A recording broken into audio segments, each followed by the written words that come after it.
Di sini saya memohon agar hadirin dan hadirat sekalian untuk berdiri semasa ketibaan para tetamu kehormat kita. Kerjasama daripada anda semua amat saya harapkan.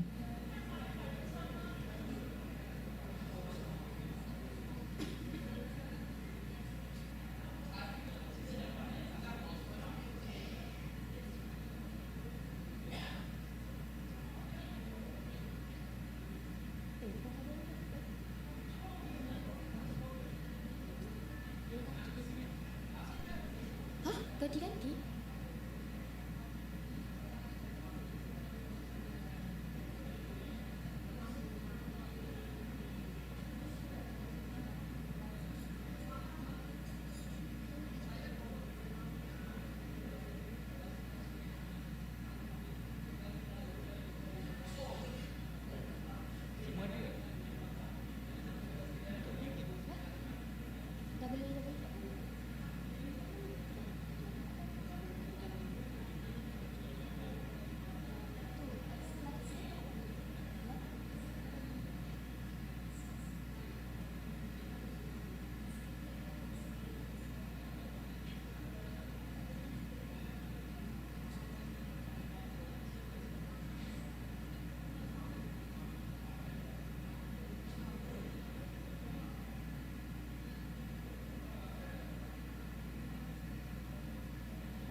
Mengumumkan ketibaan yang berbahagia Profesor Insinyur Dr. AHMAD KAMIL ARSHAD, Pengarah Institut Kejuruteraan Infrastruktur dan Pengurusan Mampan IIESM UiTM, diiringi oleh yang berbahagia Profesor Kemis Dr. Nur Hadiani Ismail, Pengurusi Majlis Profesor Universiti Teknologi Marat UiTM, dan yang berbahagia Profesor Dr. Nur Azura Mekani, Pengarah Pusat Pengurusan Penyelidikan RMC UiTM. Majlis dengan segala hormatnya mempersilakan untuk masuk ke dalam Tuan.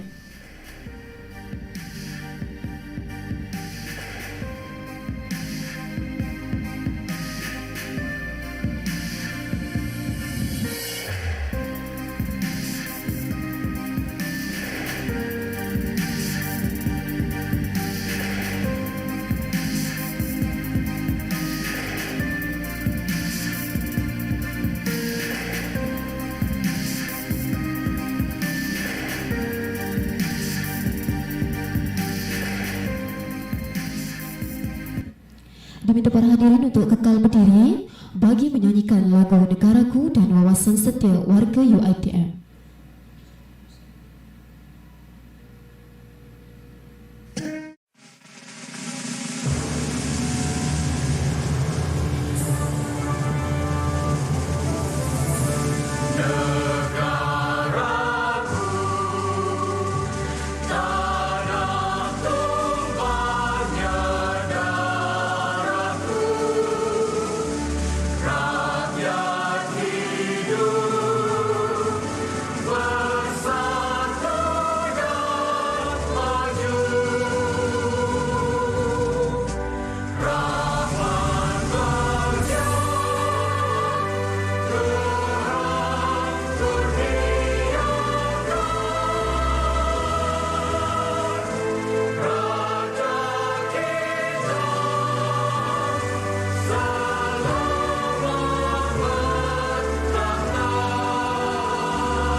Dipersilakan duduk.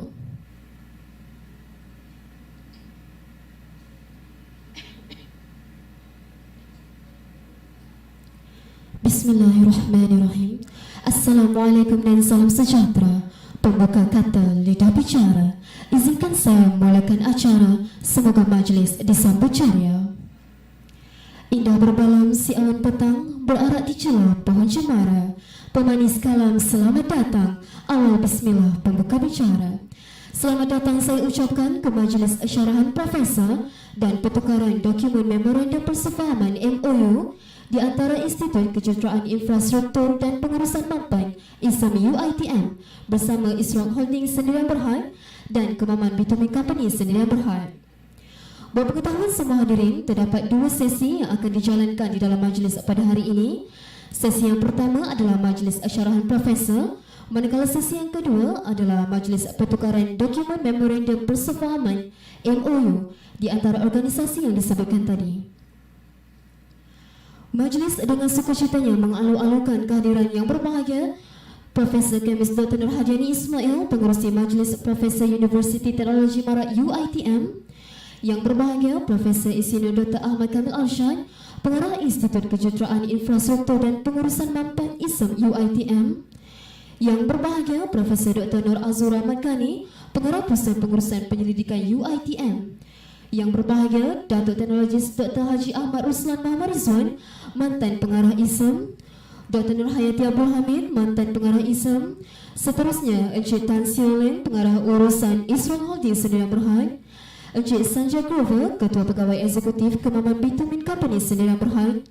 Seterusnya yang berbahagia Dato Teknologis Haji Muhammad Taufik Harun, Ketua Pegawai Eksekutif Kumpulan Ikram Sendirian Berhad. Dan yang berbahagia Dato Ayarah Zul Akmal Haji Sufyan, Penasihat Industri IIESM. Seterusnya Barisan Pengurusan IIESM, Wakil-Wakil Industri, Barisan Penyelidik, Warga Akademik serta hadirin dan hadirat yang dihormati sekalian.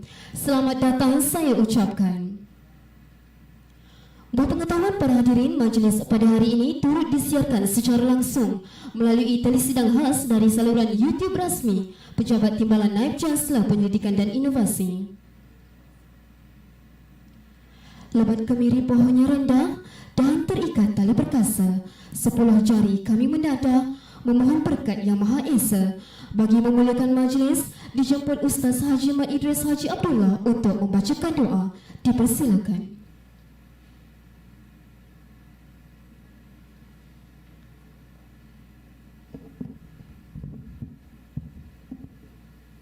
Al-Fatihah.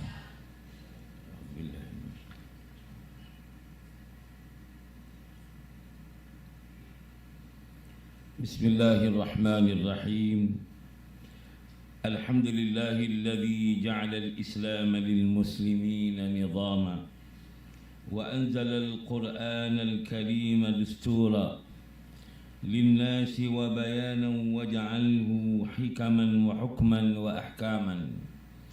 سعادتهم في الاعتصام بحبله والعمل بأوامره وترك نواهيه وشقاؤهم في إهمال العمل به وما يحويه. اللهم صل وسلم وبارك على سيدنا محمد وعلى آله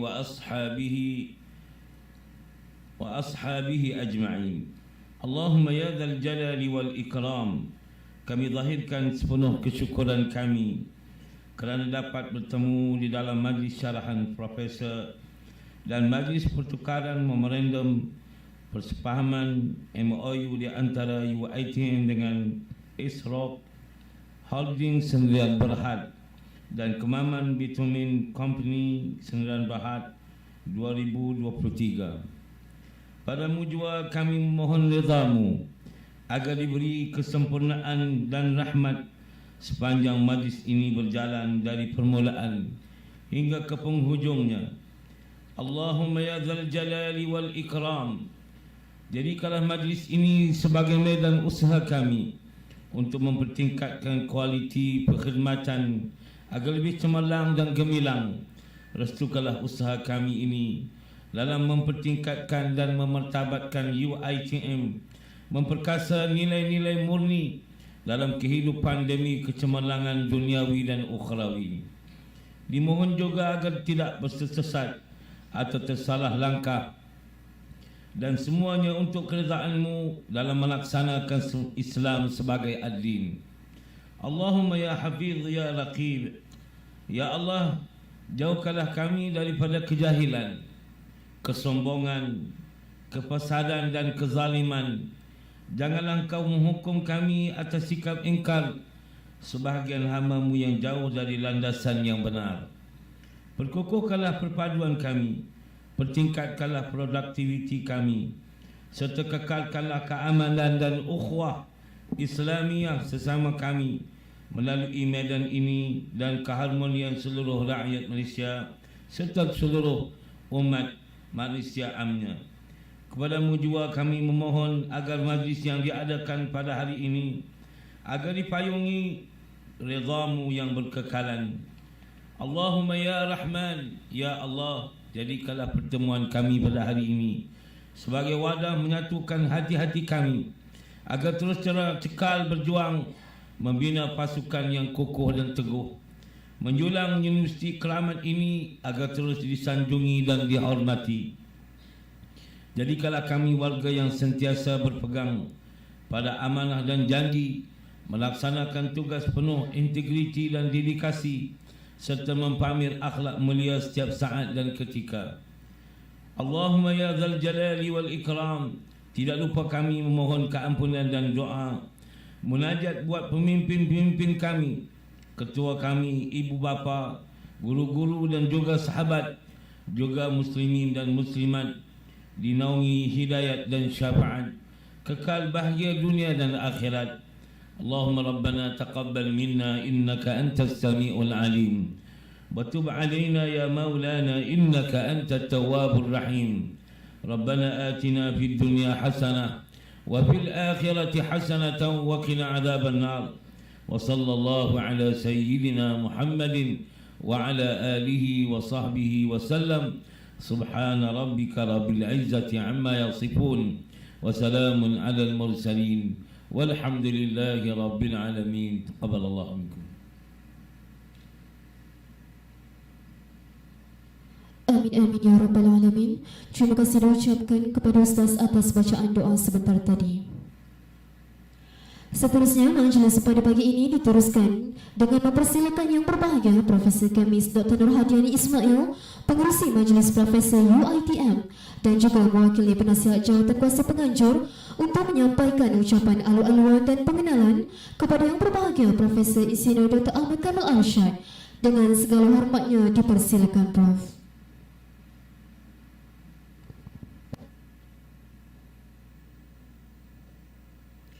Bismillahirrahmanirrahim. Assalamualaikum warahmatullahi wabarakatuh. Salam sejahtera. Salam satu UiTM kepada semua.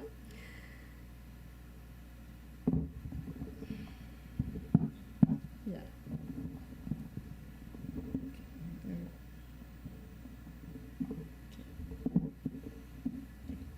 Dah. Nanti dia terlalu jauh. Okay. Right.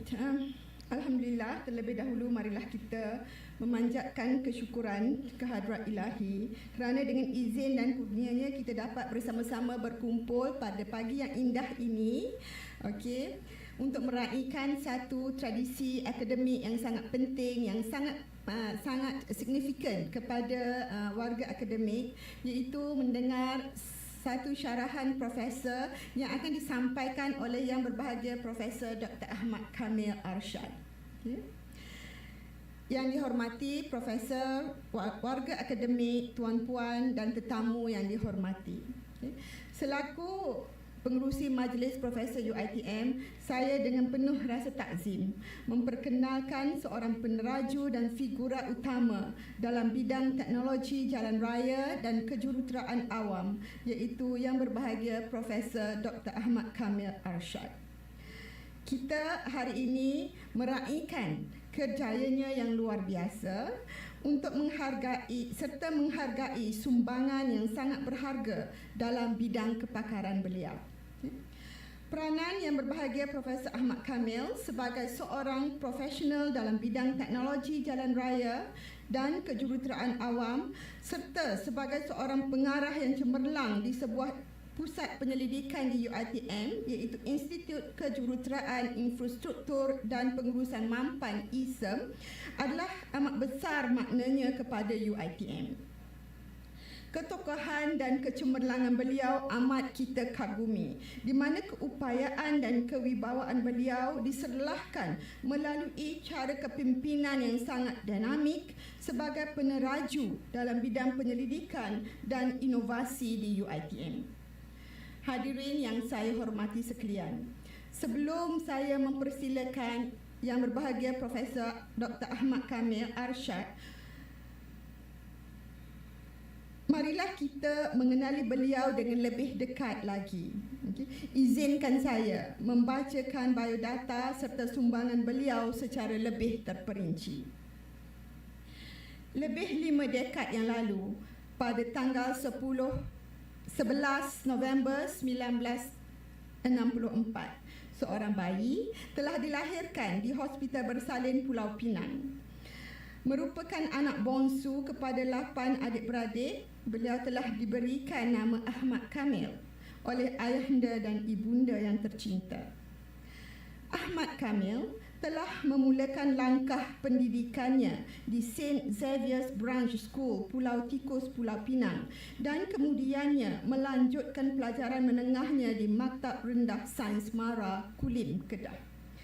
Kecemerlangan pencapaian pendidikannya telah membolehkan beliau melanjutkan pengajian ke peringkat pengajian tinggi di Curtin University of Technology, Perth, Australia melalui beasiswa tajaan Mara. Pada tahun 1987, beliau telah menamatkan pengajian di peringkat ijazah dalam bidang kejuruteraan awam. Atas minat yang mendalam, beliau kemudiannya telah mengambil diploma pengajian perniagaan keuangan finance dari Western Australian College of Advanced Education pada tahun 1989. Kecemerlangan ini diteruskan apabila beliau menyambung pengajian ke peringkat sarjana. Beliau merupakan pemegang ijazah 2 sarjana daripada berlainan bidang, iaitu sarjana pengurusan perniagaan dari Deakin University dan sarjana sains kejuruteraan lebuh raya dan pengangkutan dari Universiti Putra Malaysia. Kecemerlangan ini kemudiannya diteruskan apabila beliau melanjutkan pengajian yang lebih tinggi di peringkat ijazah kedoktoran kejuruteraan awam di Universiti Teknologi Mara dan akhirnya bergelar Doktor Falsafah pada tahun 2009. Sumbangan Dr. Ahmad Kamil Arshad dalam bidang akademik bermula sebagai seorang Profesor Madya dalam bidang lebuh raya dan pengangkutan di Fakulti Kejuruteraan Awam atau kini dikenali sebagai Pengajian Kejuruteraan Awam Kolej Pengajian Kejuruteraan Universiti Teknologi Mara, Shah Alam. Beliau kemudiannya telah dilantik ke jawatan Profesor penuh pada Julai tahun 2020. Sepanjang kerjayanya sebagai seorang ahli akademik, beliau telah menghasilkan lebih daripada 65 penerbitan untuk persidangan dan jurnal. Terdapat pelbagai pengiktirafan yang diperolehi bagi kertas-kertas kerja yang beliau terbitkan.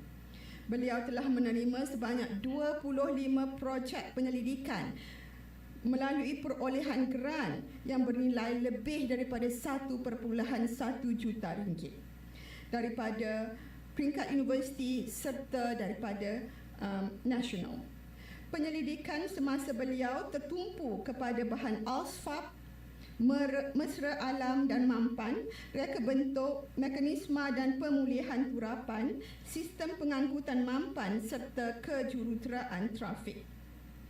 Sehingga kini beliau telah menyelia 8 pelajar PhD di mana 5 daripada pelajar tersebut telah bergraduat, manakala 3 lagi bakal menyempurnakan pengajian mereka tidak lama lagi.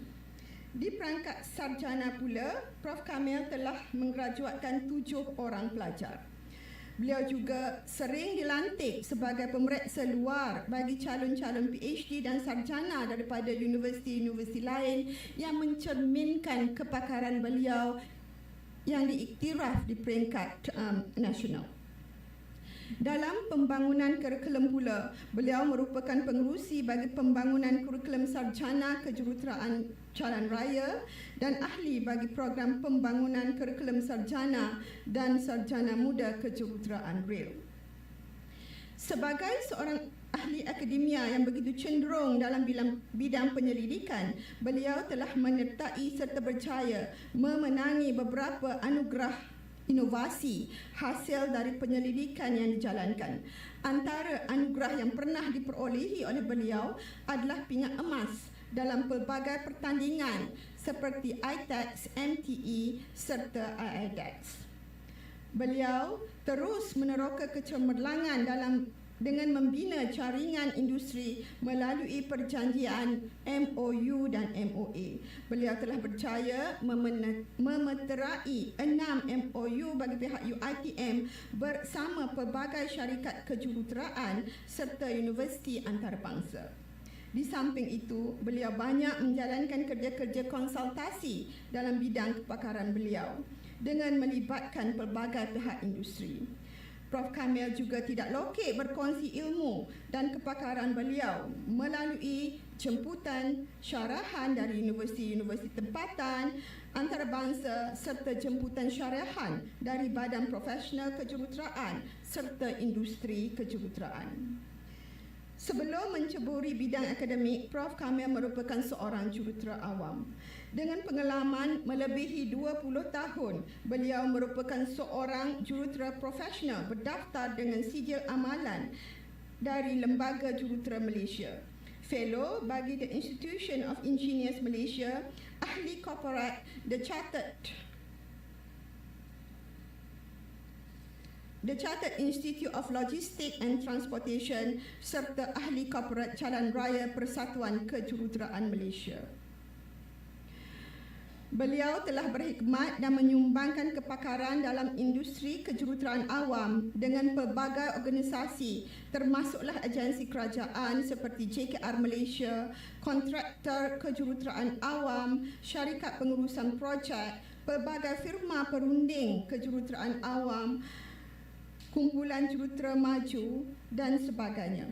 Antara projek infrastruktur pengangkutan terkenal yang mana beliau terlibat sepanjang kerjayanya termasuklah projek lapangan terbang antarabangsa KLIA, sistem transit aliran ringan Kuala Lumpur 2, reka bentuk saliran untuk lebuh raya KL Karak, jurutera reka bentuk sambungan tol Sungai Buloh Plus, jurutera residen untuk Plus Lebuh Raya Utara Selatan, pejabat Seksyen Rawang, jurutera residen untuk perkampungan sukan Commonwealth Bukit Jalil dan saya pasti banyak lagi dalam senarai tersebut.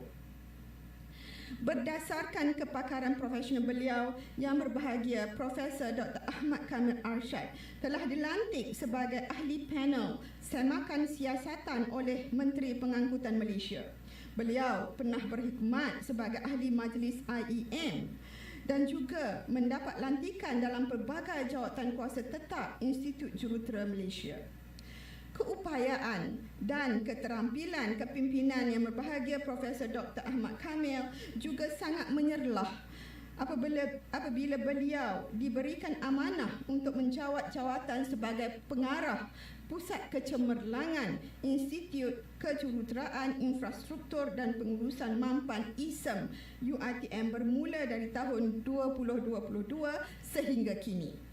Di bawah pimpinan beliau, IIESM telah berkembang maju dalam bidang perundingan, penyelidikan serta penerbitan dan dapat memenuhi indeks pencapaian KPI yang telah ditetapkan oleh pihak universiti. Hadirin yang dihormati sekalian, tokoh yang akan menyampaikan syarahan profesor pada hari ini sangat hebat. Saya merasa sangat bangga kerana dapat sama-sama berhikmat bersama insan ini. Tanpa membuang masa, marilah kita mendengar cetusan minda seorang ilmuwan yang kita segani ini. Dengan itu, saya dengan berbesar hati dan segala hormatnya menjemput dan mempersilakan yang berbahagia Profesor Dr. AHMAD Kamil Arshad untuk menyampaikan syarahan profesorial beliau bertajuk Green Pavement Strategies for Malaysia. Terima kasih.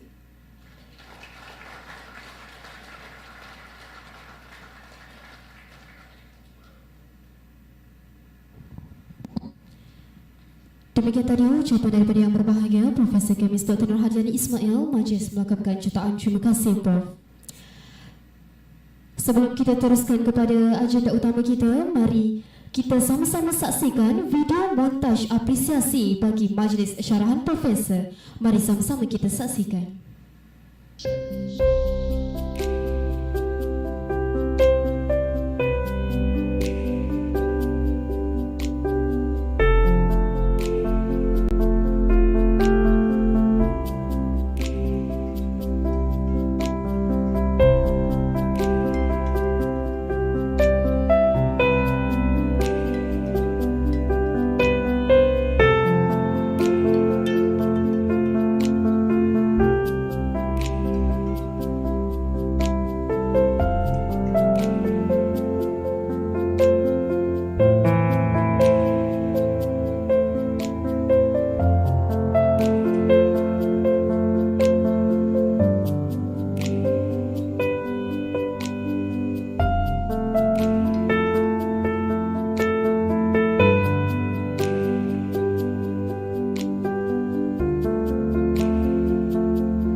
Saya dah kenal dengan Profesor Kamil Arshad ni sejak tahun 1977. Profesor Kamil Arshad ni daripada MRSM dahulu, orang kata apa, pelajar yang terpilih dan bijak lah.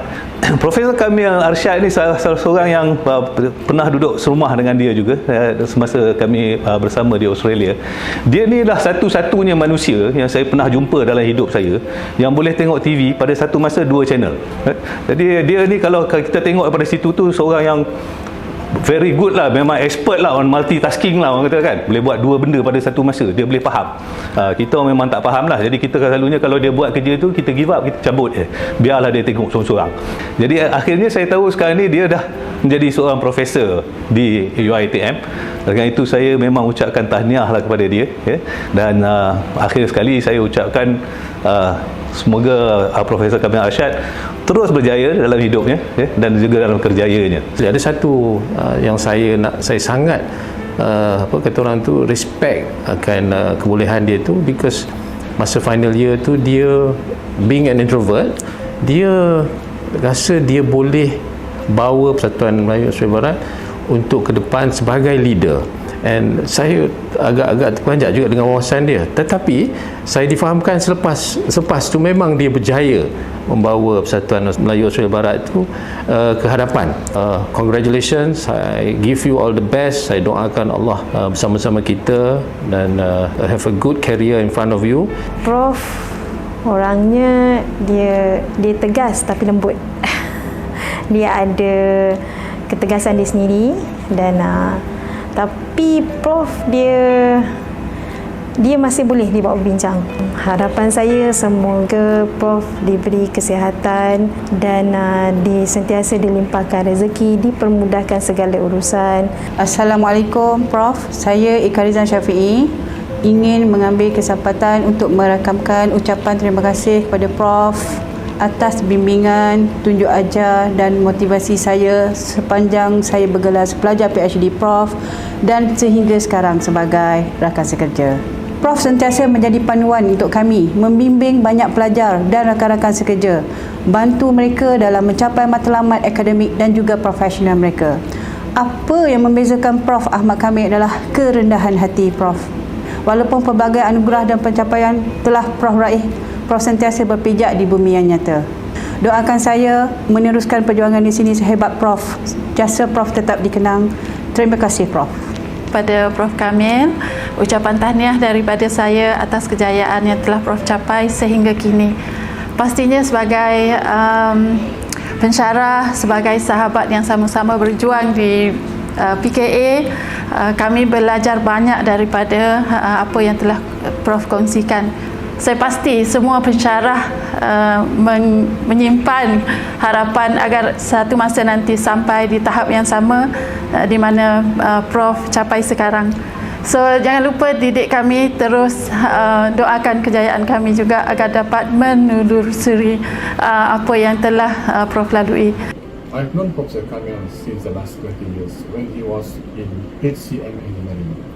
Since then, he was actively involved together with JKR in the development of several specifications, including HRPR, CRPR, and chip seal. As an active industry player now, I frequently consult Professor Kamil in the areas of payment materials, payment management, etc. Professor Kamil has indeed contributed a lot to the construction industry in Malaysia. I wish you all the best, Prof. Kamil, and please continue with your good works. I have known Prof. Dr. Kamil for more than 20 years. To me, Prof. Dr. Kamil is a very dedicated person and passionate in whatever he is involved. Prof. Dr. Kamil has established a good relationship and collaboration with the industry, and this I think makes all his research works more applicable and easy to commercialize. Congratulations, Prof. Dr. Kamil, for all your good works and all the awards. Saya ingin mengucapkan tahniah kepada Profesor Dr. Ahmad Kamil Arshad untuk Profesor Talk pada hari ini. Prof Kamil banyak contribute kepada akademia, community in terms of his expertise in highway engineering, especially materials, pavement materials. So saya ucapkan sekali lagi tahniah. Semoga Prof Kamil terus cemerlang dalam bidang pengejaran dan penyelidikan. So all the best, Prof. Saya telah mengenali Profesor Ahmad Kamil Arshad selama hampir 15 tahun. Jadi sepanjang 15 tahun mengenali Prof Kamil, saya telah banyak bekerjasama dengan beliau, baik dari segi kerja-kerja akademik serta juga kerja-kerja penyelidikan, di mana beliau telah sama-sama membawa kami junior lecturer ini bergabung untuk melaksanakan kerja-kerja penyelidikan, terutama berkait dengan bahan-bahan baru dalam pembinaan jalan raya di Malaysia. Jadi di kesempatan ini saya mendoakan semoga Prof Kamil sentiasa berada dalam rahmat Allah, dan saya sangat berterima kasih di atas segala tunjuk ajar, bimbingan dan panduan yang telah diberikan oleh beliau. And I wish him all the best. I wish him all the happiness in this world. Okay, knowing Prof Kamil, in terms of adaptability, he open to change-minded, willing to learn about industry practices,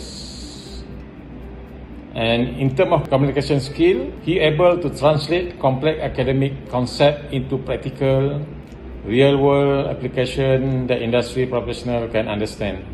Prof Kamil also have a networking abilities. He managed to building a network of contacts in both academia and industry. He also have the understanding the unique challenges and constraints both academia and industry, and he able to identify common ground and facilitate productive partnership. He is also very open to new ideas and embrace different way of thinking from the business world. In terms of technical competence, he has a solid understanding of technical aspect and relevant industry practices.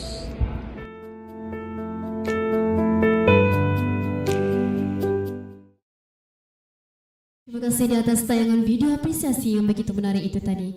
Kini tibalah masa yang kita nantikan majlis dengan penuh takzim menjemput yang berbahagia Profesor Insinyur Dr. AHMAD KAMIL ARSHAD, Pengarah Institut Kejuruteraan Infrastruktur dan Pengurusan Mampan IIESM untuk memberikan syarahan profesor beliau yang bertajuk Green Pavement Strategies for Malaysia. Dipersilakan Prof.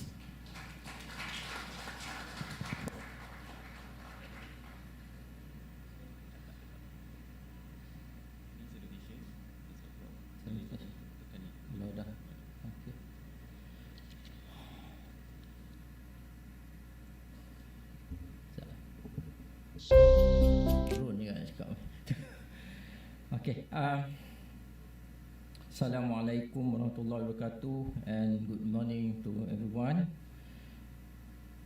Yang bahagia Profesor Dr. Nur Hadiani Ismail, Pengerusi Majlis Profesor UiTM. Yang bahagia Prof. Dr. Nur Azura Muhammad Ghani, Pengarah Pusat Pengurusan Penyelidikan UiTM. Yang bahagia Dato TS Dr. Haji Ahmad Roslan Muhammad Rizwan, Mantan Pengarah IIESM.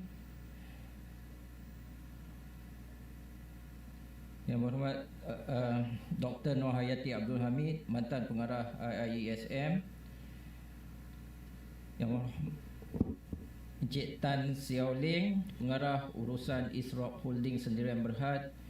Encik Sanjay Grover, Ketua Pegawai Eksekutif Kemaman Bitumin Company Sendirian Berhad. Yang berbahagia Datuk TS Haji Muhammad Taufik Harun, Ketua Pegawai Eksekutif Kumpulan Ikram Sendirian Berhad. Dan juga yang bahagia Datuk IR Zul Akmal Haji Sufian, Penasihat Industri IIESM. Okay, before I start, I would like to thank everyone for coming to this professorial lecture, and I would like also to thank the staff of IIESM for organizing this event.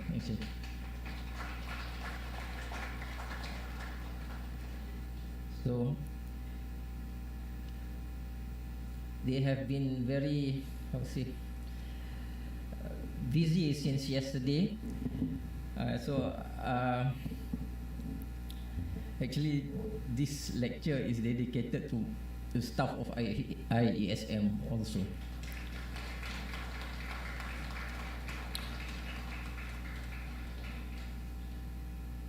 Okay, dengan izin majlis, saya akan memulakan Majlis Syarahan Profesor UiTM ini dalam bahasa Inggeris, tapi bercampur sikitlah dengan bahasa Malaysia.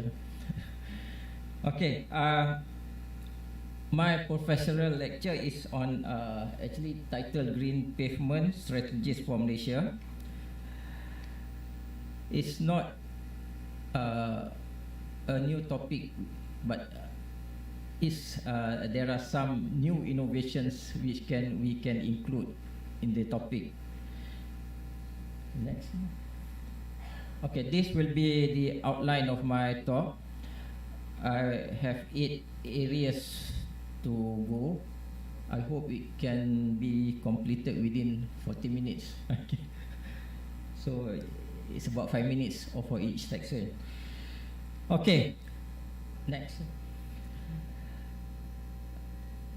Before we go any further, we just we have to know what sustainable development is. So this is the most popular sustainable development definition, which is available everywhere. Is from the Brundtland report in 1987, and it has been used everywhere, I think, in most environmental and sustainable talks throughout the world. So Sustainable development is the development that meets the needs of present without compromising the ability of future generations to meet their own needs. Okay, so this definition is being applied throughout many areas. So for pavement, which is my area of research, there are several definitions from available literature. So sustainable pavement is one that is safe, efficient, economic, environmentally friendly, meeting the needs of present day users without compromising those of future generations. So this is just an adjustment to the previous definition in the Brundtland Report 1987. The second, which I think I will be, which is related to my topic, green pavement, is from the FHWA, the Federal Highway Administration from the United States. Green highways, those that are environmentally responsible and sustainable in all aspects, including design, construction, and maintenance. And the third one is a pavement that minimizes the environmental impact through reduction of energy consumption, natural resources, and associated emissions while meeting all the performance conditions and standards. This is more of an academician's definition, but I like the second definition, which is the green highway from FHWA. Okay, this slide is just to bring up some thinking or thought from me to the audience. So this is the typical Malaysian style of increasing the number of lanes for our highways once the capacity is met. That means that each time there is traffic congestion, our thinking or solution is likely to increase the number of lanes until there is no more land available. So I put the question there, is that sustainable? Because you can't expand a highway until 20 lanes and so on to meet the increasing traffic in the country. So we have to think of some other alternatives. Okay, next. This is another sustainability solution. This one is to have a sustainable traffic. To improve the traffic condition so that it becomes sustainable. We are not satisfied with ground level roads. We build another level, and then you build up until 4 or 5 levels of roads. So I put there a definition of insanity. This one is from Twitter. So I like to quote from Twitter because these are the quotes from the younger generation. So the younger generation feel that the older generation, like myself, I think have damaged this country's sustainability by building ever increasing highways and also ever increasing elevated structures for the highways. Okay, so we can go on and on. This is another situation where another definition of sustainability, although it's not it's related to the roads by the color of red. This is the Felda Bukit Go bauxite condition at one time where certain entrepreneurs starts to dig up the hills for the bauxite and causing the environmental pollution throughout the whole road network in Felda Bukit Go.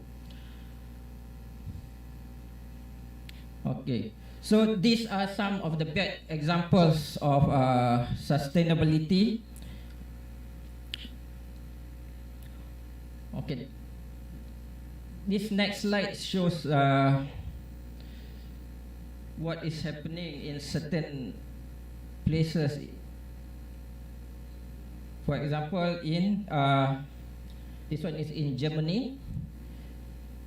So after building the highway, they decided to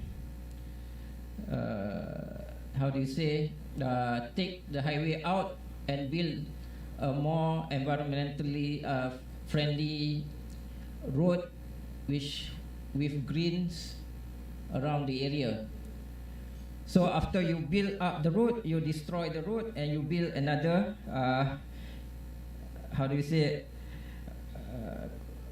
a place where the public can use without increasing the traffic. So this phenomena is happening in many other places. Next. For example, in Utrecht, same thing, Germany. They are building, and also in Seoul. So they demolish the whole building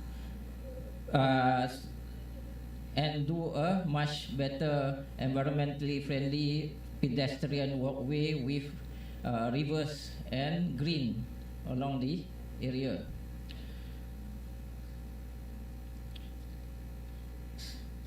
So what I'm going by giving these examples is that sustainability can mean different things to different people, and also can involve the destruction of what we have built and the new development of something which is better. But as the time goes on, it might not be another. It might involve another solution to the above. Okay, on pavement, what I'm saying is that we have an obligation to build and maintain our roads and highway infrastructure to meet the needs of present-day users and those of future generation by using the definition in the report. So the challenge in pavements is to do it safely, efficiently, economically, and in an environmentally friendly way. So it looks very complicated. Finding the balance is going to be an increasingly important consideration for pavement engineers in the years to come. So we need to balance what is sustainable and what might not be sustainable. But the term sustainable is also a bit subjective. It may mean something to others, but it may also mean differently to another person. Okay.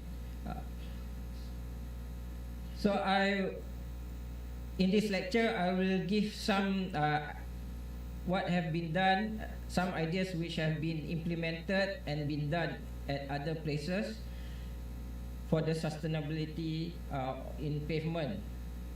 So in relation to sustainability in pavement, I have termed it as green pavement. The initiatives are called green pavement initiatives. So if it is managed properly, it can produce economic benefits as well as cost saving throughout the conservation of non-renewable resources, especially our aggregates, bitumen in terms of pavement, elimination of disposal costs. When we start to do rehabilitation work, we need to dispose our unused materials. Reduction in energy requirements. When we construct, we need to reduce the requirements of energy, and also we need to reduce the greenhouse gas emissions, especially during the transportation of materials. Okay. When we discuss on the sustainability, we need to see the overall life cycle of the pavement. So a pavement life cycle may involve this circular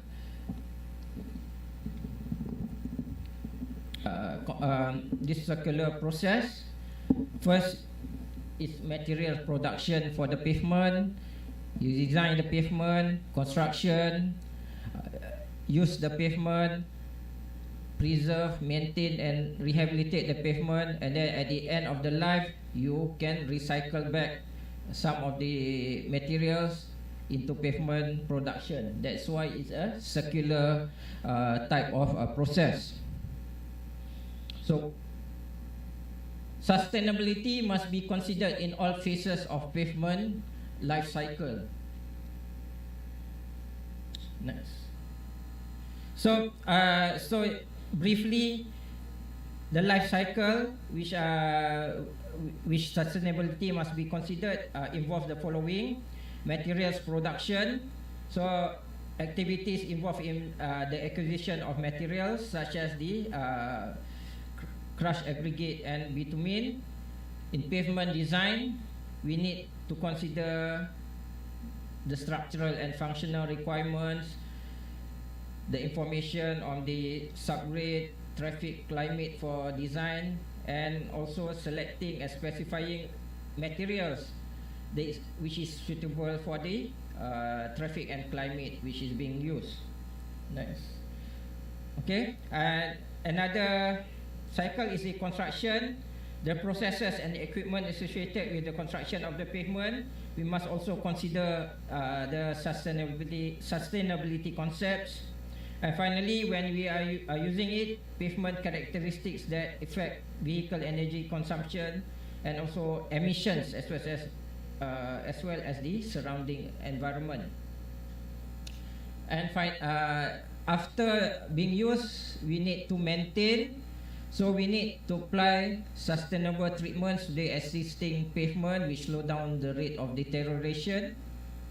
And end of life, the final disposition and subsequent reuse, processing and recycling of any portion of pavement system that has reached its performance life.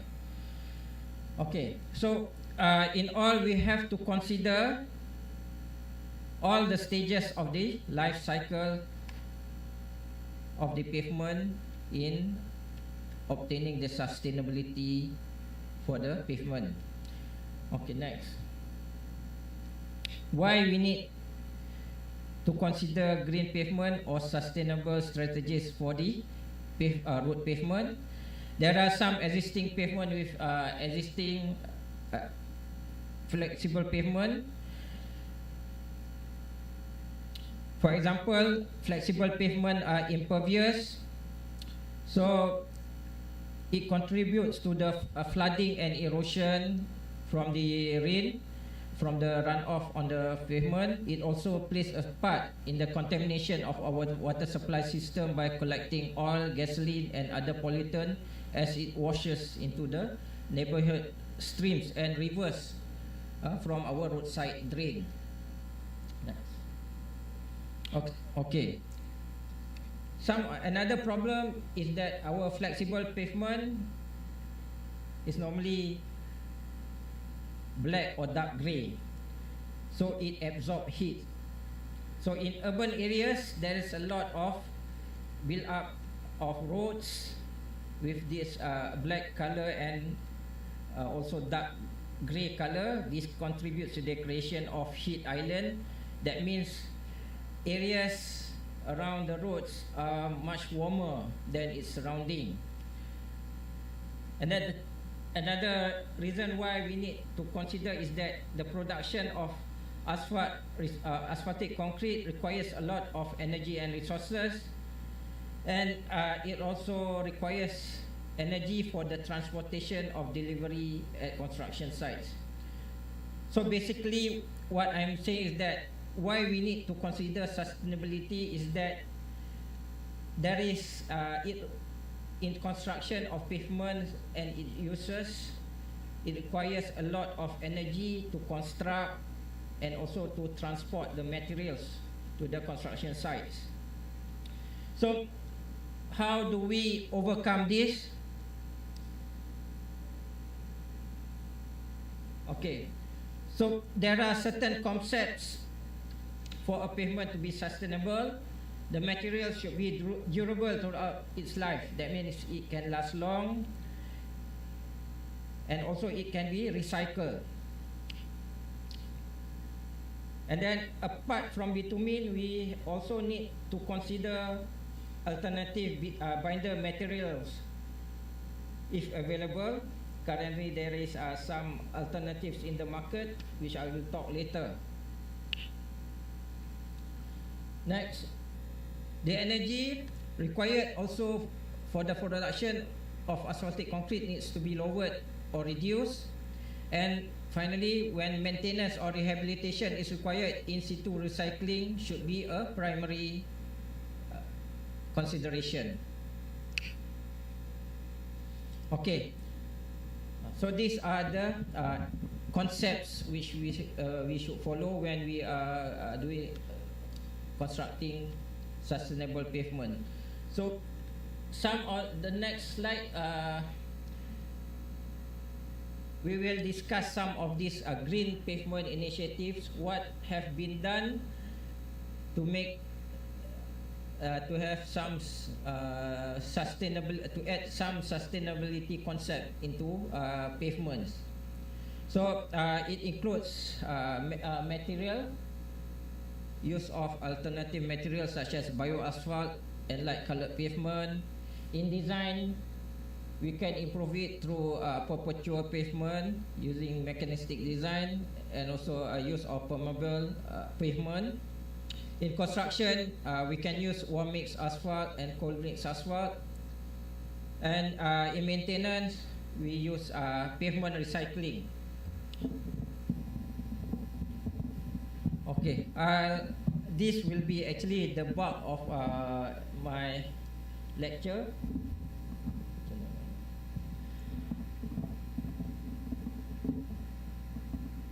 Okay, we look at the material initiative.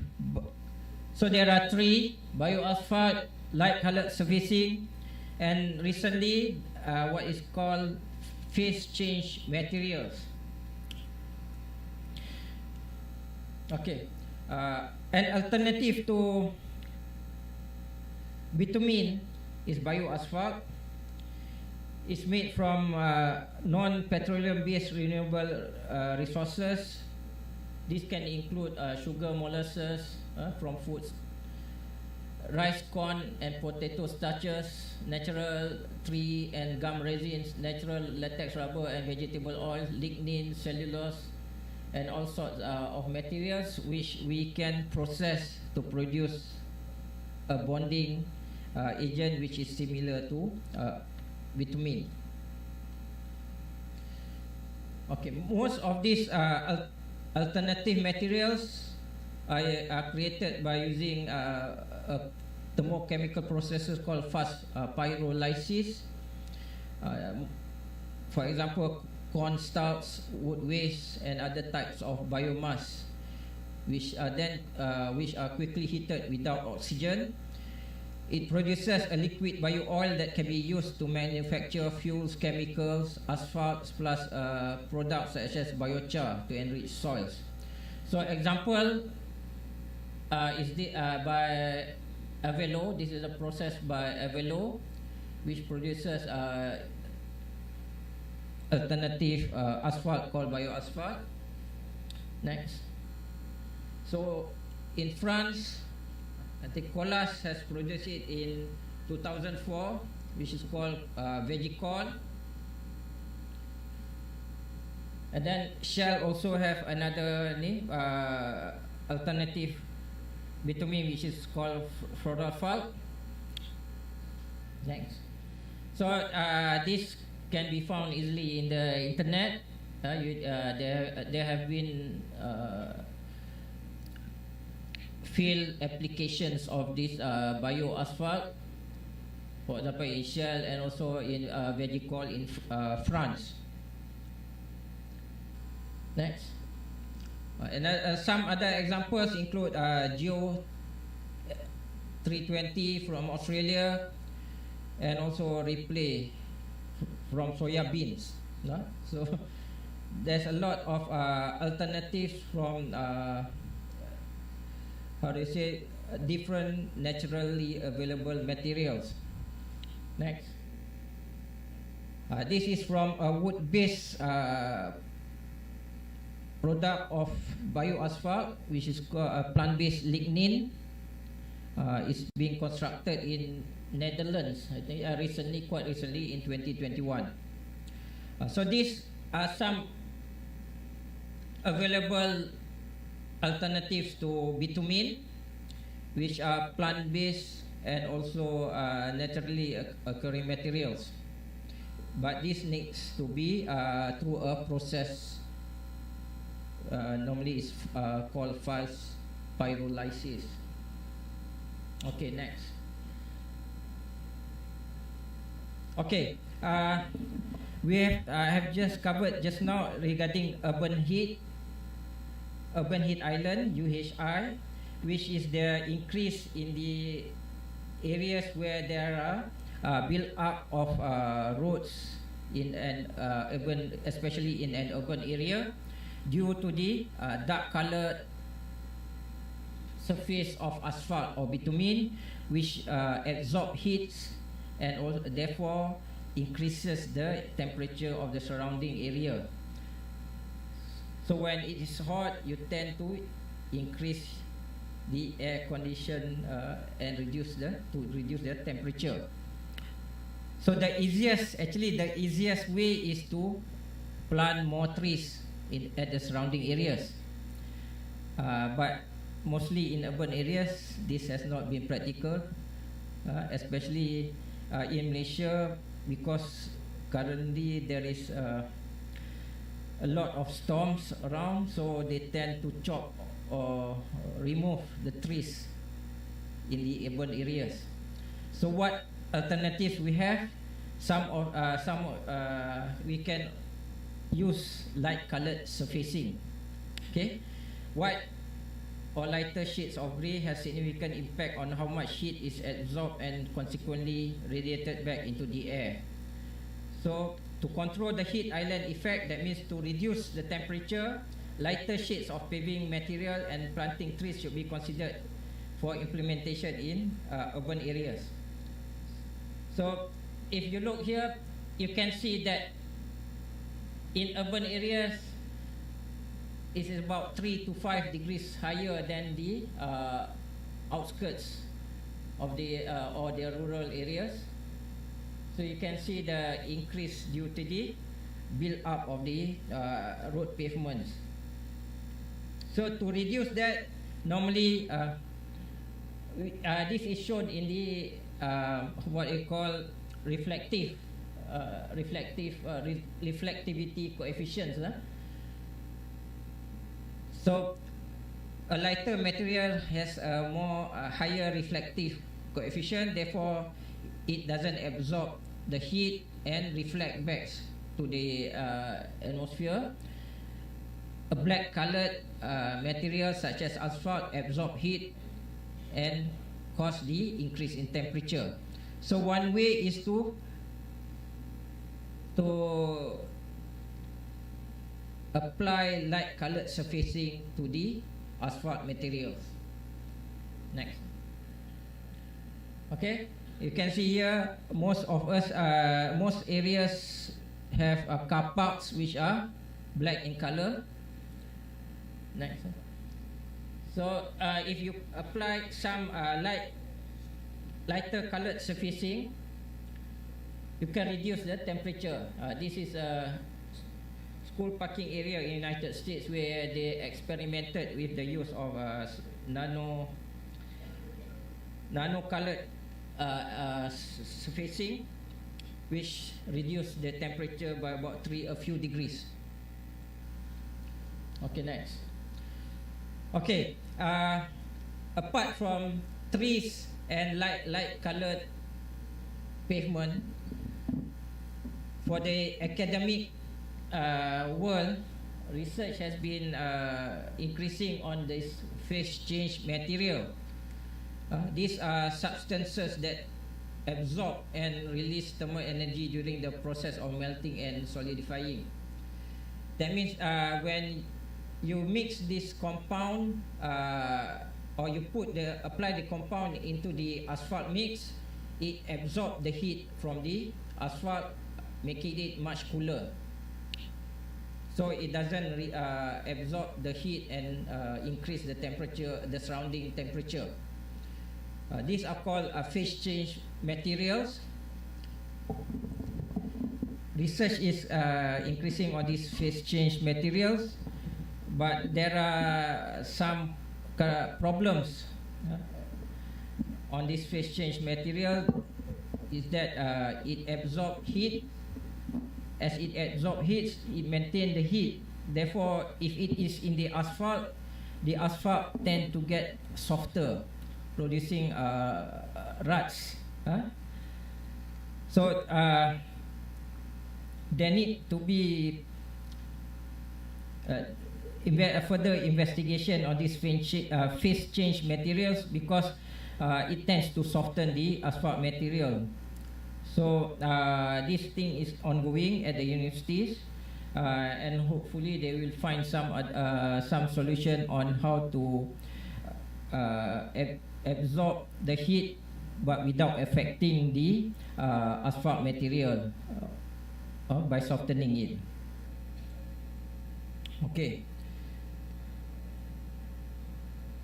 I still have a lot more material to go through. I hope you please bear with me. I won't make it complicated. I just try to give some ideas, because not all is from the pavement industry or academician. Some are generalists in meaning that they understand this the conceptual change. Okay, design phase. Perpetual pavement is a term that describes long life or durable pavement. Okay. So in the concept of perpetual pavement, we try to design a long-lasting pavement that can last exceeding 40 years. We only need to do minor repairs on the surface due to the effect of the climate and the environmental changes, but not due to the structural failure, because it has been designed to accept a high number of repetition. So perpetual pavement is the term we use for a long-lasting pavement. Next. So normally in design of long-lasting pavement, mechanistic design procedure is being used. And then what we do is to provide enough stiffness at the upper pavement layers so that to preclude rutting. And also the thickness is adequate to prevent fatigue cracking. That means the cracks don't generate from the bottom of the layer. So Moni Smith and Long, some of the pavement experts at Caltech, I think, University of California. So when you are designing for perpetual pavement, you try to limit the strain at the bottom of the asphalt layer so that they don't tend to initiate the cracks. Next. So this is the perpetual pavement. But one problem is that it's a bit expensive, I think, because of the asphalt layers are thick.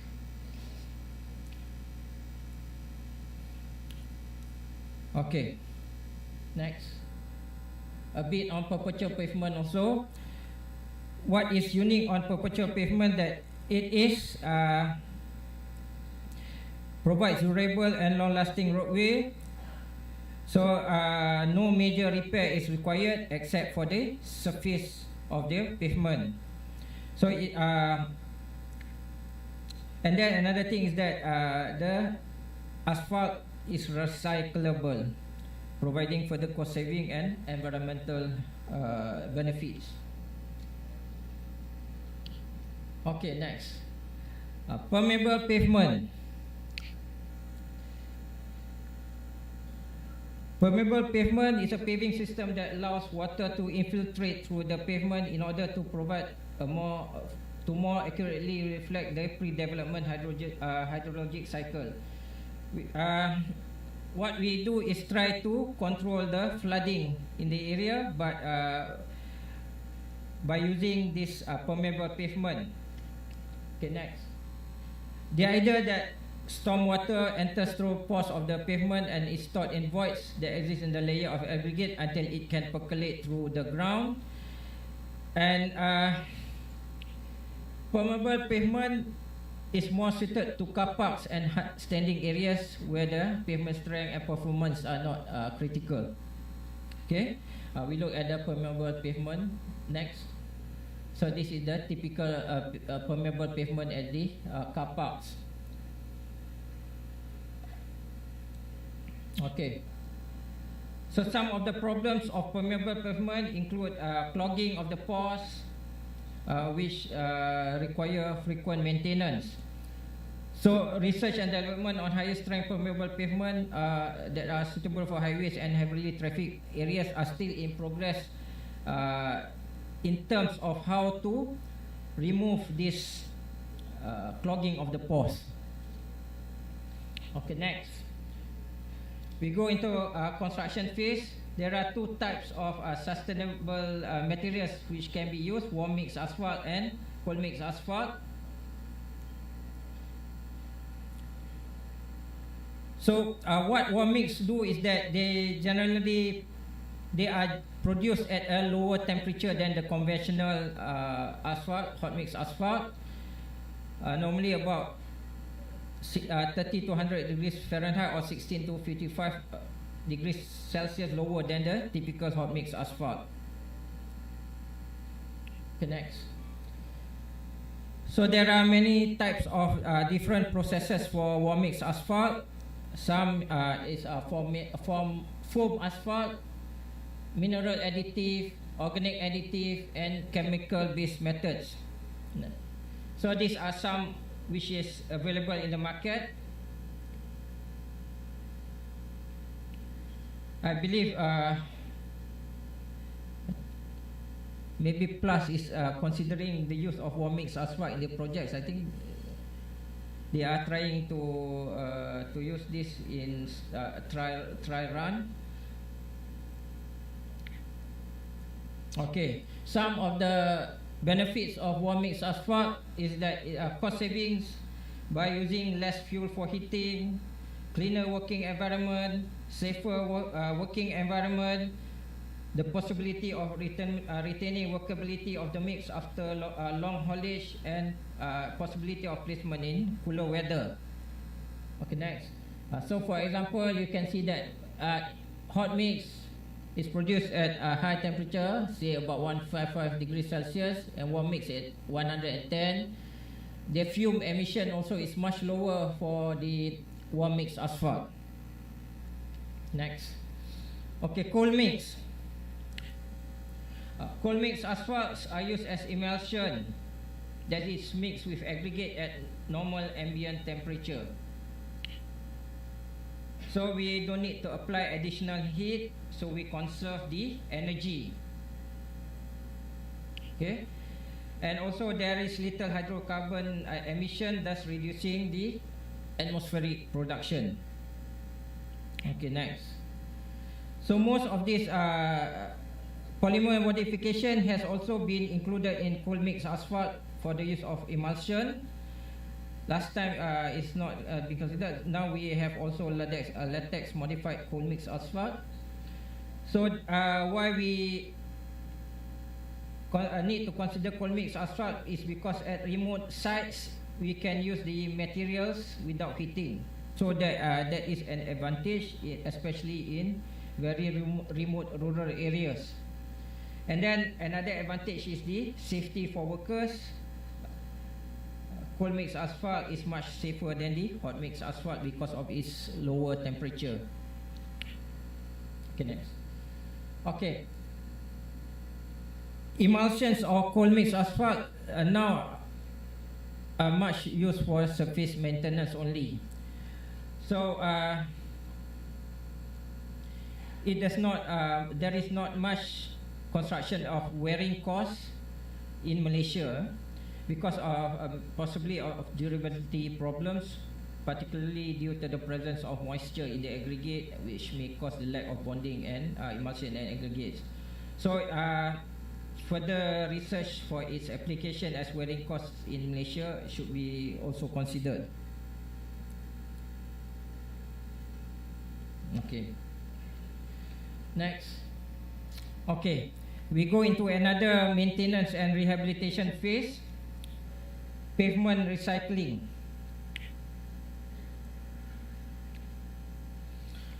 Okay. So some of the advantages of pavement recycling is reduced cost of construction, conservation of aggregates, preservation of existing pavement geometrics, preservation of environment, and help to reduce reliance of landfill by reusing existing material instead of disposing them. Next. So in the United States, the most recycled product in terms of tonnage actually is asphalt pavement, because it has been a policy in certain government of the states to force the recycling of asphalt pavement in pavement rehabilitation, such as in California. Okay. Next. So this is hot in place recycling. I think this before that I think this is more than 20 years ago when it is being introduced by HCM in Malaysia. I think this is the road to Port Klang. So at that time, the problem with HIPR, I think, is the cost of the machinery. It's about at that time it's about what 1.5 million euro, or about 6 million Malaysia. So currently it's more, because at that time currency is only about $1 Malaysian is for €1 is 4 ringgit. So it's about 6 million. Now it's increasing, but unfortunately I think the machinery has been sold, and HIPR is not much carried out in Malaysia anymore. Next, the one which have been done a lot in Malaysia is the cold in place pavement recycling. This one is foam bitumen. I think foam bitumen also is quite has some problems. In Malaysia, we focus more on the cement additive rather than foam bitumen in the cold CIPR. Okay. So we have covered the whole phases of material production, design, construction, and also maintenance and rehabilitation phase. But how do we know that what we are doing is sustainable or not? Most of the time, in recent years, green rating systems for pavement have been developed. Okay, so green rating system is an understandable and quantifiable system to promote sustainable pavement technologies for the design and construction of new pavement, rehabilitation, reconstruction, and preservation management of pavement that needs to be created. Okay, a green rating system for roads will provide tools to make informed design and construction decisions on sustainability and environmental stewardship. It will also stimulate green construction and raise public awareness. So, how do we know that how our initiatives are sustainable or not? throughout the whole pavement life cycle is to use the green rating system. So a rating system to evaluate environmental sustainability of pavements would conceptually include sustainable design to encourage design and construction of long life pavement, materials and resources to promote reuse and recycling, and also construction activities to reduce the environmental impact during construction. Next. So other aspects also include energy and environmental control to reduce energy use and minimize pollution, environmental impact to promote stormwater management with porous pavement and so on, quiet pavement for noise reduction, faster construction to reduce user delays and smoother roads for better vehicle efficiency. So we also need to consider innovations to promote use of new environmentally friendly products and processes, and also include asset management to address infrastructure investment requirements and provide long-term stewardship. So these are some of the considerations in a green rating system. So there are many green rating systems available. For example, Green Roads by University of Washington. So they followed some sort like the building energy rating system. They have certification level, evergreen, gold, silver, and certified based on the life cycle requirements of the project. Next. Also, Green Pave by Ministry of Transportation Ontario, similar. They assess into 4 categories: pavement design, materials and resources, energy and atmosphere, innovation and design process. So this is by Ministry of Transportation Ontario. I believe that JKR also has introduced a green rating system for their roads. I think they just introduced and asked for comments. Okay, next.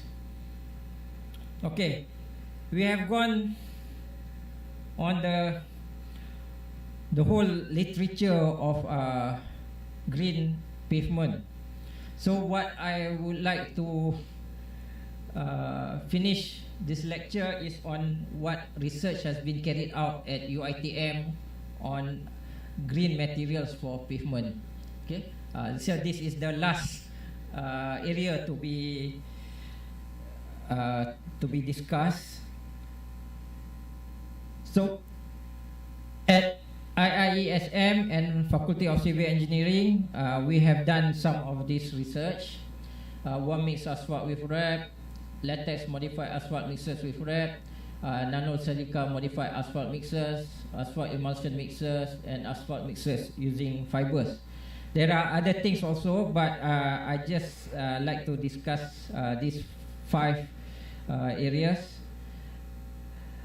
So we encourage, we like to look the research with the incorporation of wrap into all special type of mixers, because wrap for me can reduce the cost of producing asphalt mixers. Okay, so this is one research we have done, one mix asphalt with wrap about more than 10 years ago by my PhD student. We at that time one mix asphalt has just been introduced.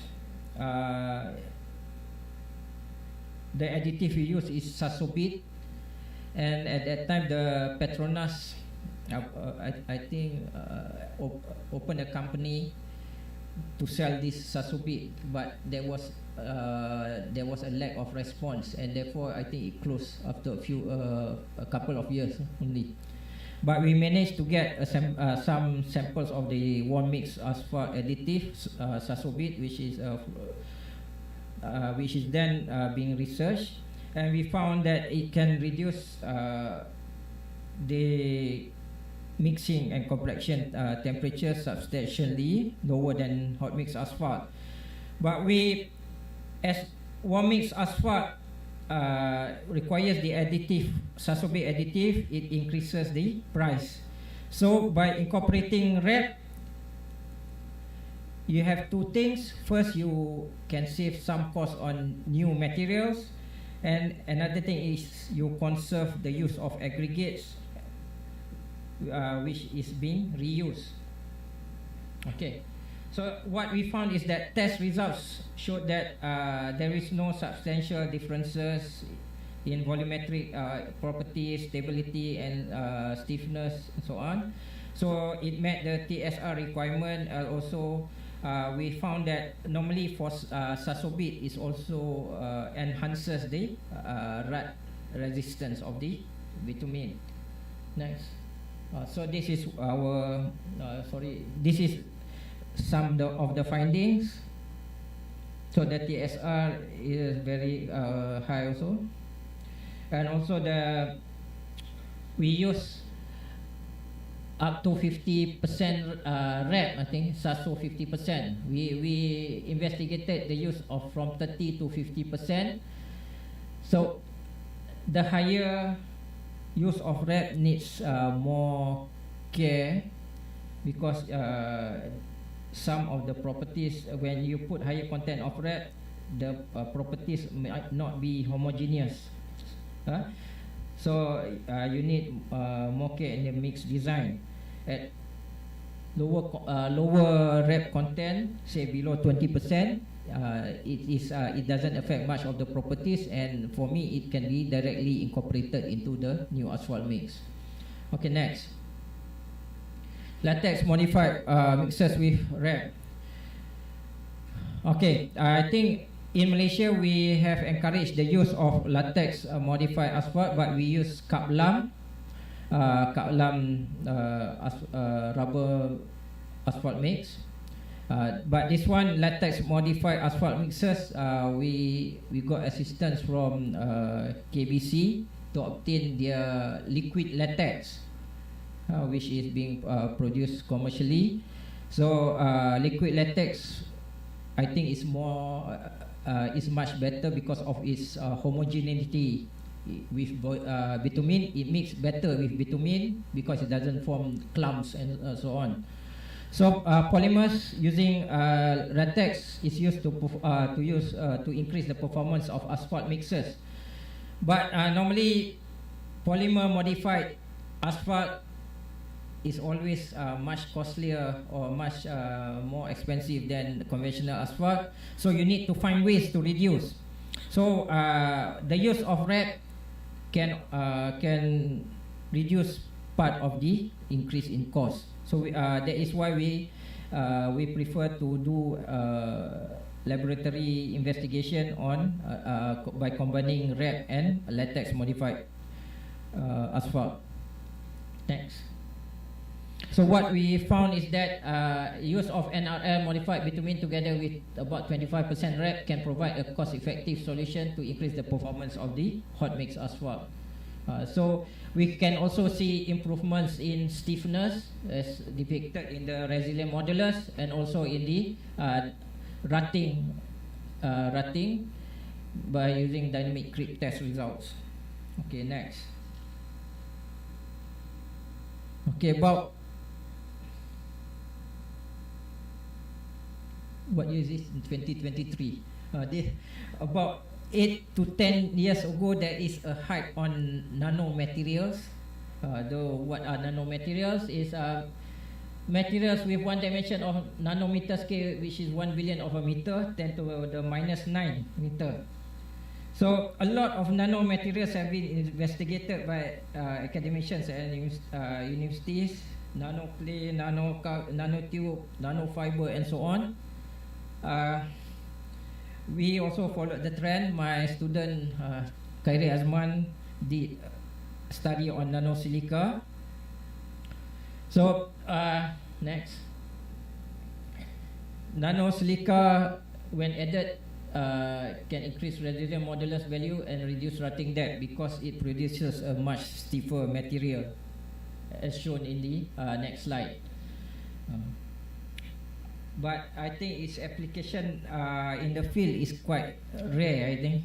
It's only in the realm of the academic world that we investigate these nanomaterials. At present, I think there is a shift away from these nanomaterials already. Okay, second last. Asphalt emulsion mixers. I just like to raise certain things. Asphalt emulsion mixers, United Kingdom call them cold bituminous emulsion mixture, CBEM, or cold mix. United States says cold mix. So there are advantages in its low requirement of energy. So normally what's the problem with cold mix is the how to obtain strength, because it needs a bit of time to cure or to remove the water to attain strength. So the most common method is to provide cement modified CBEM to improve its curing time. So, but the addition of cement can only be up to a certain percentage, because we don't want it to be too stiff and it can produce fatigue cracks on the surface. Next. So these are some of the what we found. Emulsion content of about 6.5%. We produce the highest rhythm modulus. This is emulsion content, not the asphalt content. Asphalt content is a bit lower. Similarly, about nothing. Okay, the next area is on the use of fibers. Fibers have been used to increase the strength, crack resistance, rut resistance, fatigue life, and so on for asphalt concrete. One example of use of fiber is to prevent binder drain down from SMA during mixing and transport. So we have synthetic fibers such as Viatop, which is imported from Germany, I think. But we can also consider certain natural fibers. UPM considered the use of palm oil fiber, or also we can also consider kenaf fiber as a sustainable alternative to Viatop. So in our research, we found that although the synthetic fiber or Viatop is slightly better in terms of performance, but the use of natural fiber is acceptable to the required specification as shown in this diagram. It meets the TSR value of 80%, but the rut depth is slightly more. Okay, so that ends some of the research which has been undertaken at our IIESM, particularly on asphalt mixers. I just talk this briefly because the papers can be found easily in the internet. Next. So finally, okay, these are some of my conclusions regarding the use of green pavement strategies. Sustainable pavements require the use of durable pavement, particularly on asphalt surfacing, to ensure that the pavement is long-lasting. So asphalt modification and use of bitumen, including latex, fibers, and nanomaterials, can improve the performance of asphalt mixers. However, the modification of bitumen increase the cost of asphalt mixers, and therefore alternative ways to reduce the overall cost of asphalt mix must be investigated. Okay, next. So what I am proposing is the use of RAP can offset the increase of cost of using the modified bitumen, and therefore improve performance of asphalt mixers that can be produced at competitive cost to conventional asphalt mixers. Another waste material that can be used is the recycled concrete aggregate, or RCA. I didn't put inside, we have also investigation on that, because aggregates from building demolition of buildings can also be considered apart from RAP, although I feel that RAP is much slightly better than RCA. However, RCA can also be investigated further for use, so that to reduce the cost of bitumen modification. Okay.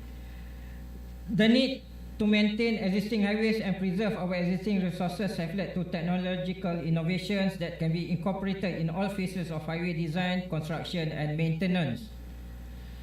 And finally, a sustainable highway pavement strategy can therefore be implemented using this innovation in the life cycle highway pavement, provided that the relevant stakeholders, government agencies, contractors and consultants are fully committed in implementing the strategy.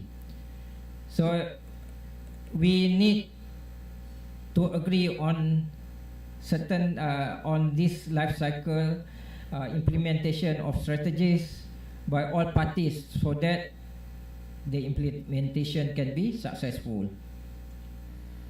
Okay.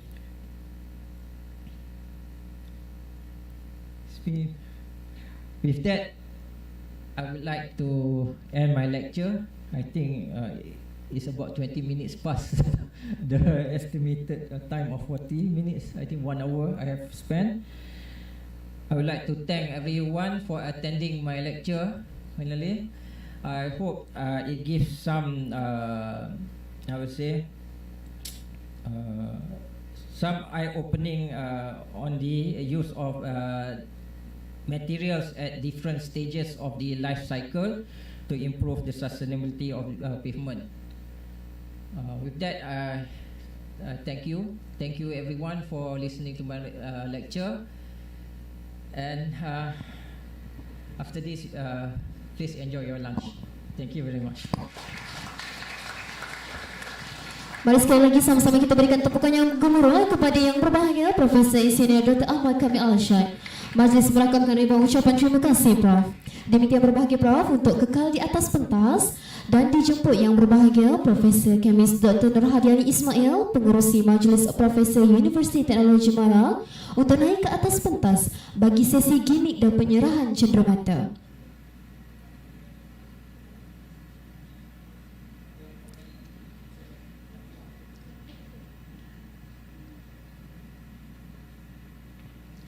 Sebagai gimmick dan simbolik Majlis Syarahan Profesor pada hari ini, Majlis menjemput yang berbahagia Profesor Insinyur Dr. AHMAD KAMIL ARSHAD untuk menandatangani poster Syarahan Profesor.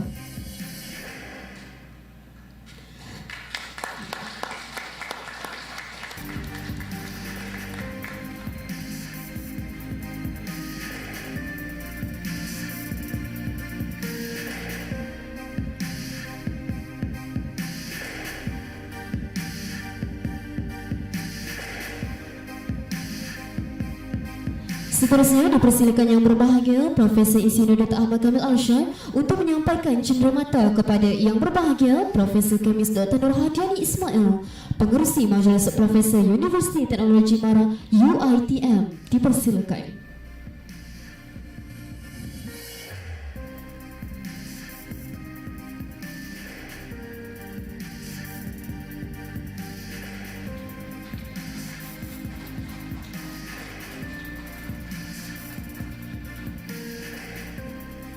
Sebagai tanda penghargaan daripada IIESM UiTM, Majlis mempersilakan yang berbahagia Profesor Kemis Dr. Nurhadiani Ismail untuk menyampaikan cenderamata kepada yang berbahagia Profesor Insinyur Dr. AHMAD KAMIL ARSHAD.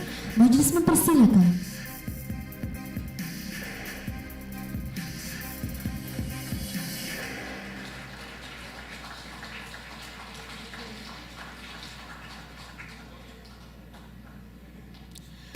Terima kasih diucapkan kepada yang berbahagia Prof. Seterusnya majlis menjemput yang berbahagia Prof untuk turun bagi sama-sama menyertai sesi fotografi bersama para tetamu.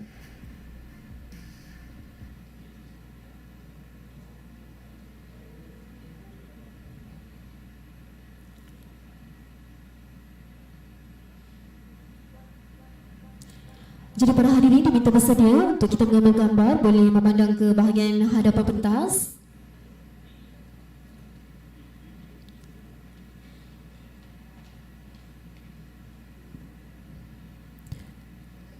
Okey, ready? 1, 2.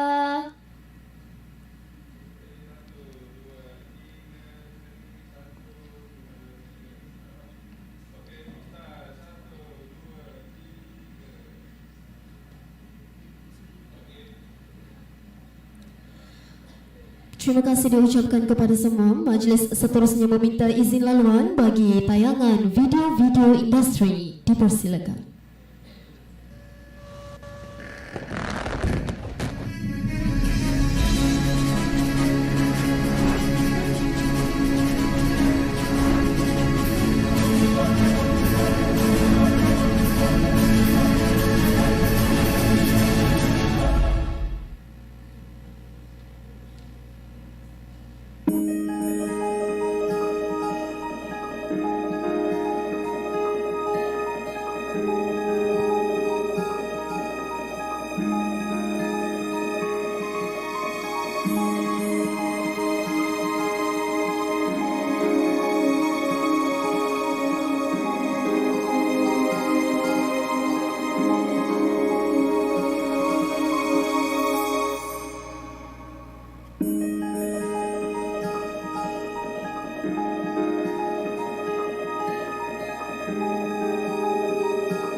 Imagine a world where traversing every single point of Earth is made possible. From east to west, north to south, from the hills to the sea, from dreams to opportunities. Imagine reducing distance between people, markets, services and knowledge, connecting communities, cultures and ideas, creating a world where everyone deserves an equal chance. A chance to be part of a journey where, at the end of each road, limitless possibilities await. Imagine that faraway land you always dreamt of is no longer just a dream. In a once unexplored land, a bridge is built, a potential for growth is unleashed. Made possible by maybe a single link, a spider web of new routes or a network of connections. Now, imagine how we can make that connection better. At Kemaman Bitumen Company, KBC, we understand the desire to be better connected, to move beyond just connecting A to B, creating possibilities along the way. Now, more than ever, it is the journey that matters, not just the destination. That is why we try and follow a more sustainable and environmentally friendly way to harness the Earth's valuable resources for the benefit of the people. We strive to be safer, more efficient, and more sustainable. For us, to be better is simply more than to fuel our energy needs. For us, better is when we can create better jobs, better connections, better communities by delivering the best products and services. At KBC, we want to make a better connected world a reality. Established in April of 2003, Kemaman Bitumen Company Sdn Bhd is a subsidiary of TIPCO Asphalt Public Company Limited, Thailand, a conglomerate renowned in the Asia-Pacific region as the leading producer and supplier of asphalt products, servicing road construction, maintenance, and specialized paving companies across many countries. TIPCO is today a name well known to everyone associated with asphalt in the region, and KBC plays a very important role in the scheme of things at TIPCO. So what do we do at KBC? Quite simple actually. We produce asphalt, a lot of asphalt, multiple grades, meeting the requirements and specifications of all the countries in the Asia-Pacific region and beyond. And then again, we don't just produce asphalt, we understand it. Equipped with a state-of-the-art refinery and specialized skills in asphalt technology, KBC has emerged in a very short time as a leading producer of high-quality asphalt, the only company in the region that can meet the asphalt specifications of more than 20 countries. KBC's one-of-a-kind refinery is also the only one in Asia regularly producing superior high-quality naphthenic asphalt. We have the capability to process 11 million barrels of crude oil to produce 1.2 million tons of asphalt every year. Even better, we do it continuously and seamlessly, utilizing our strong storage and port infrastructure. By demonstrating a passionate, committed, and relentless energy in achieving our goals, we have emerged as a key player in the region with a solid reputation. Our products have contributed to the successful delivery of complex projects such as KLIA-2, Suvarnabhumi Airport Runway, and Chang International Circuit, Thailand. Since inception, KBC's priority has been to provide the best value to our customers.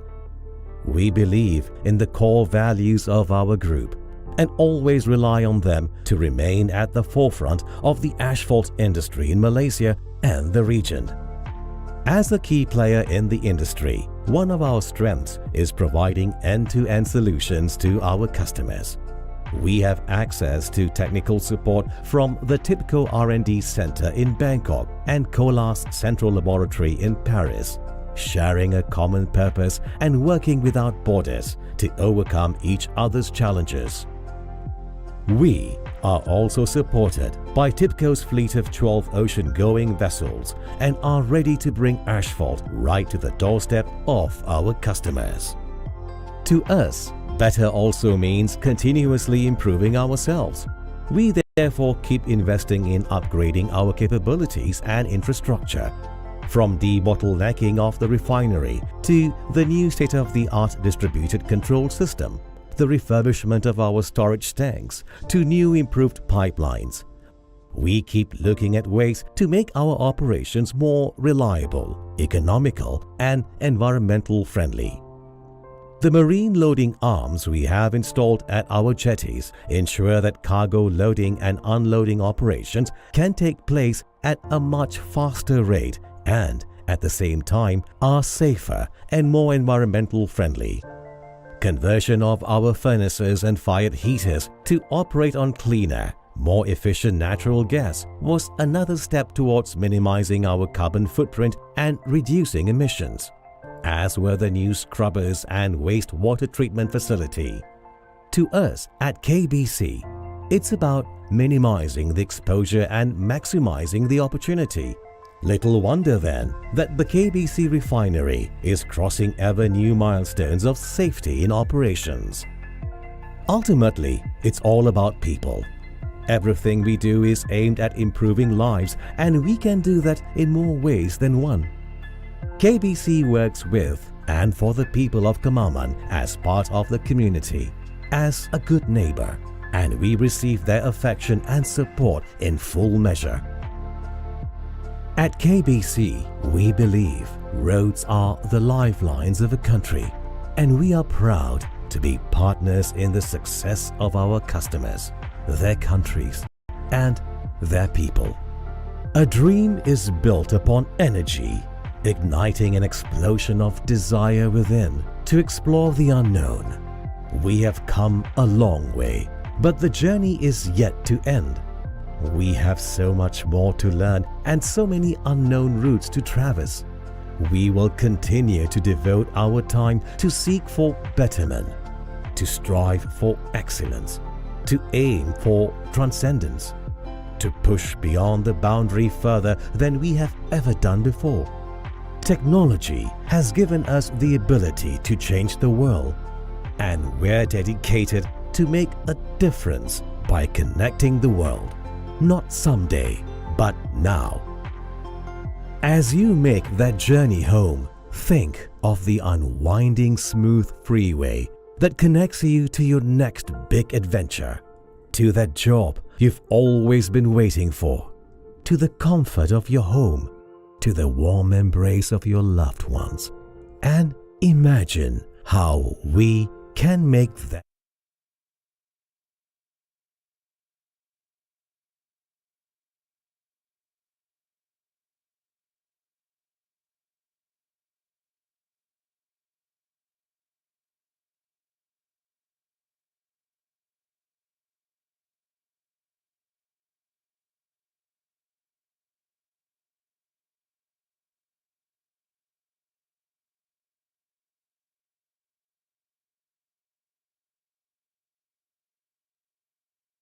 Profesor Insinyur Dr. AHMAD Kamil ARSHAD, Pengarah Institut Kejuruteraan Infrastruktur dan Pengurusan Mampan IIESM UiTM, diiringi oleh Yang Berbahagia Profesor Dr. Nur Azur Ahmad Ghani, Pengarah Pusat Pengurusan Penyelidikan LMC UiTM, untuk naik ke atas pentas, diikuti oleh Yang Berusaha Sir Tan Sioleng, Pengarah Israq Holding Sedia Berhad, dan Yang Berusaha Sir Sanjay Grover, CEO Kemaman Bitumen Company Sedia Berhad, untuk sama-sama naik ke atas pentas bagi menyempurnakan majlis pertukaran MOU.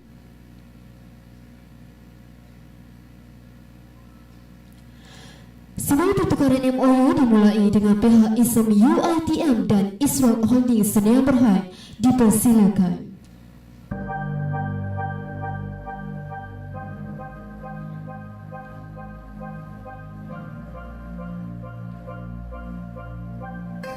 Majlis dipersilakan.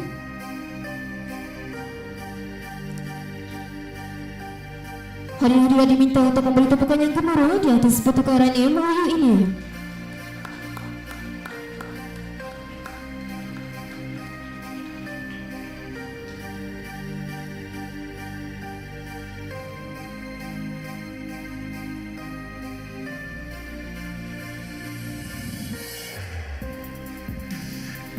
Terima kasih diucapkan kepada Israq Holding Sedia Berhad.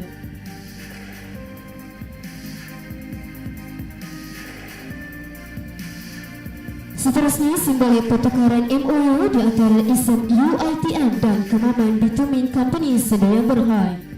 Majlis dengan segala hormatnya mempersilakan.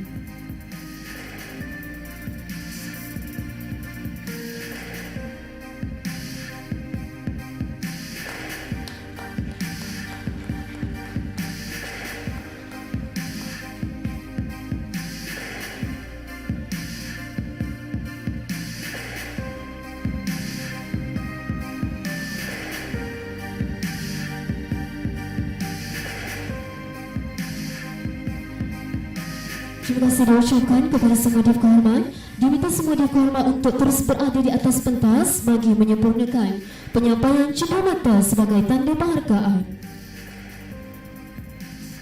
Dipersilakan Yang Berbahagia Profesor Insinyur Dr. Ahmad Kamil Arshad disaksikan oleh Yang Berbahagia Profesor Dr. Nur Azura untuk menyampaikan cenderamata kepada Yang Berusaha Sir Tan Sioleng, Pengarah Israq Holding Sdn Bhd. Majlis dengan segala hormatnya mempersilakan Prof.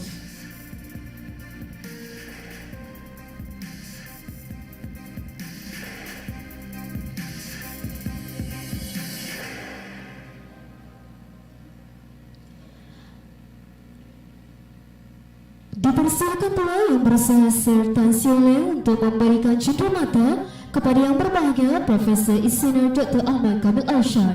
Dipersilakan. Hari-hari diminta untuk memberikan tepukan gembira untuk difkahormat. Dipersilakan.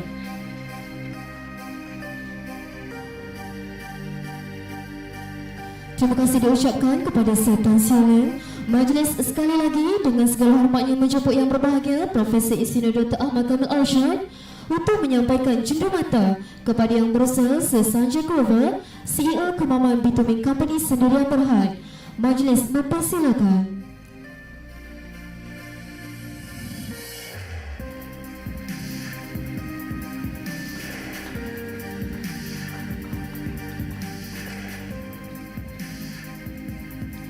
Dipersilakan pula Yang Berusaha Sir Sanjay Grover untuk memberikan cenderamata kepada Yang Berbahagia Profesor Insinyur Dr. Ahmad Kamil Arshad. Dipersilakan.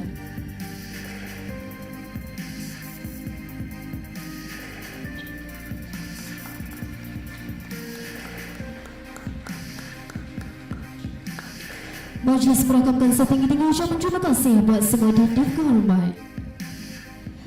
Difkahormat dijemput untuk turun ke bawah pentas. Terima kasih. Sebelum selesai, majlis dengan penuh hormat menjemput para difkahormat yang berada di atas pentas untuk sama-sama naik. Sebelum selesai, majlis dengan penuh hormat untuk menjemput difkahormat yang di bawah pentas untuk naik sama-sama sekali lagi ke atas pentas untuk sesi fotografi. Dipersilakan.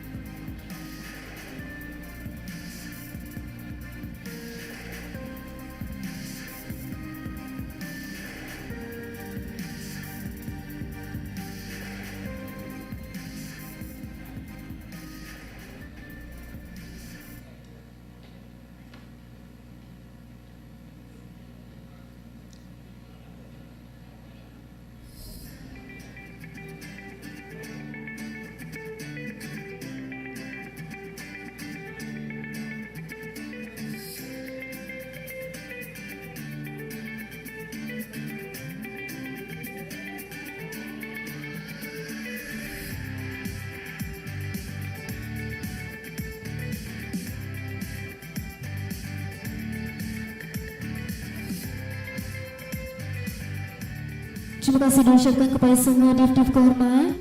Sebelum majlis berakhir, majlis dengan segala hormatnya menjemput para difkahormat serta barisan pengurusan dan semua hadirin untuk menikmati juadah tengah hari yang telah disediakan. Untuk makluman, pihak penganjur juga menjemput semua hadirin untuk melihat pameran yang telah disediakan di bahagian kiri dan kanan Dewan. Bagi hadirin yang ingin mendapatkan autograf buku, boleh hadir ke meja autograf di atas pentas yang telah disediakan kemudian. Dan bagi tujuan pengesahan kehadiran dan juga tuntutan e-sijil, para hadirin boleh mengembas QR code yang akan dipamerkan di hadapan. Bunga seroja di atas para jatuh ditimpa buah berangan. Andai kata tersilap bicara, kemaafan jua kami pohonkan. Di atas dahan bulan tempua, melihat rusa tapi perigi. Salam perpisahan untuk semua, di lain masa bersua lagi. Sesungguhnya yang baik itu datang daripada Allah Subhanahu Wa Taala dan sebaliknya juga dari Allah Subhanahu Wa Taala, tetapi disandarkan kepada kami sebagai makhluk. Sekian, wabillahi taufiq wal hidayah. Wassalamualaikum warahmatullahi wabarakatuh. Terima kasih.